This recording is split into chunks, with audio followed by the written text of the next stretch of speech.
Hello, good morning to all class 7 के बच्चे जो हिंदी पढ़ते हैं या जिन्होंने हिंदी लिया है। ये उनके लिए है, क्लास 7 के बच्चे जो हिंदी पढ़ने वाले हैं। हम आपको पहली कविता पढ़ाने जा रहे हैं, पुष्प की अभिलाषा, भाग 1, पेज नंबर 9। ध्यान से देखिए, पुष्प की अभिलाषा। पुष्प यानी फूल, फ्लावर। अभिलाषा का अर्थ होता है इंसान की ख्वाहिश, आरजू, कामना, तमन्ना आदि। ठीक है, तो फूल की क्या ख्वाहिश है वो इस कविता को लिखने वाले माखनलाल चतुर्वेदी कवि जी ने बहुत ही सुंदर ढंग से यहाँ पर वर्णन किया है। इधर देखिए, पठन पूर्व बोध। पढ़ने से पहले जो किसी देश के निवासी हैं उनमें देशभक्ति, देश प्रेम का होना स्वाभाविक होता है। इस कविता में कवि फूल के माध्यम से, एक पुष्प के जरिए देश प्रेम को जागृत करने के लिए लोगों में भावना को संचारित कर रहा है।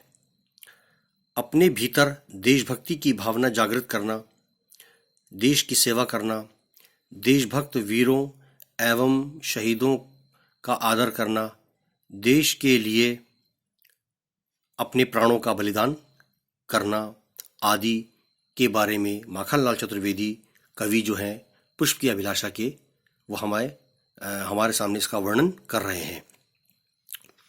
तो मैं एक बार आपको इसे अच्छी तरह से पढ़ा देता हूँ।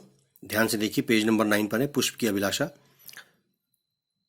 माखनलाल चतुर्वेदी जी कहते हैं कविता में, चाह नहीं मैं सुरबाला के गहनों में गूंथा जाऊं, चाह नहीं प्रेमी माला में बिंद प्यारी को ललचाऊं, चाह नहीं सम्राटों के शव पर है हरी डाला जाऊं, चाह नहीं देवों के सिर पर चढ़ूं भाग्य पर इठलाऊं, मुझे तोड़ लेना वनमाली उस पथ पर देना तुम फेंक, मातृभूमि पर शीश चढ़ाने जिस पर जावे वीर अनेक। बहुत ही सुंदर लाइन, पंक्तियों की रचना की है माखनलाल चतुर्वेदी जी ने। तो एक बार फिर पढ़िए। कवि कहता है, चाह नहीं मैं सुरबाला के गहनों में गूंथा जाऊं, चाह नहीं प्रेमी माला में बिंद प्यारी को ललचाऊं, चाह नहीं सम्राटों के शव पर है हरी डाला जाऊं, चाह नहीं देवों के सिर पर चढ़ूं भाग्य पर इठलाऊं।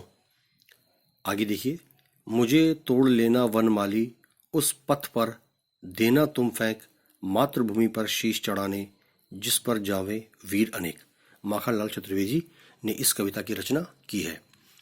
तो कवि कहते हैं कि फूलों की जो ख्वाहिश होती है, जो उसकी तमन्ना होती है, उनकी जो कामना होती है, वो ना चाहते हुए भी फूल सुरबाला के गले का हार बन जाता है, मुकुट पर सजा दिया जाता है, उनके जेवरात में उसको पिरोया जाता है। चाह नहीं प्रेमी माला में एक दूसरे के गले में ये फूल माला बनकर उनके गले की शोभा बन जाती है। कवि कहता है आगे, फूल कभी नहीं चाहते हैं कि सम्राटों के शव पर डाला जाए। आपने देखा होगा, जब कोई शव, कोई मौत हो जाने पर 4 लोग उसे ले जा रहे होते हैं, चाहे वो भिखारी हो या सम्राट हो, राजा हो, तो उनके शरीर के ऊपर, उनके जिस्म के ऊपर इन्हीं फूलों को सजा दिया जाता है हरी डाला जाऊं। फूल नहीं चाहता है कि वो सम्राटों के डेड बॉडी पर, शव पर, मरे हुए जिस्म पर उनको सजा दिया जाए और मंदिर में ईश्वर के चरणों में यह उनके गले का हार बना दिया जाए। चाह नहीं देवों के सिर पर चढ़ूं भाग्य पर इठलाऊं। फूल नहीं चाहते कि वे देवी देवताओं के सिर पर चढ़कर अपनी किस्मत को इठलाए, अपने पर ज़्यादा गुरूर करे। आगे देखिए, कवि कहता है माखनलाल चतुर्वेदी जी, मुझे तोड़ लेना वनमाली। यानी फूल ये कहता है, कवि का कहना है कि फूल ये कहता है कि तुम मुझे तोड़ लेना। वनमाली जो उस बागीचे की जो देख रेख करने वाला माली होता है, गार्डनर, उसे कह रहा है, और उस पथ पर देना तुम फेंक, उस रास्ते पर मुझे बिछा देना, उस रास्ते पर मुझे चढ़ा देना, मातृभूमि पर शीश चढ़ाने जिस पर जावे वीर अनेक। जिस मार्ग पर हजारों वीर शहीद अपने प्राणों की आहुति दे देते हैं, उस रास्ते पर, उस पथ पर मुझे तुम बिछा देना, मुझे तुम फेंक देना, जिस रास्ते पर अनेकों वीर शहीद अपनी मातृभूमि की रक्षा के लिए अपने प्राणों की आहुति दे देते हैं, फूल कहता है कि तुम मुझे ऐसे रास्तों पर फेंक देना, बिछा देना। तो ये था माखनलाल चतुर्वेदी जी द्वारा रचित पुष्प की अभिलाषा, क्लास 7th के बच्चों के लिए जो हिंदी पढ़ते हैं या जिन्होंने हिंदी लिया है, ये उनके लिए।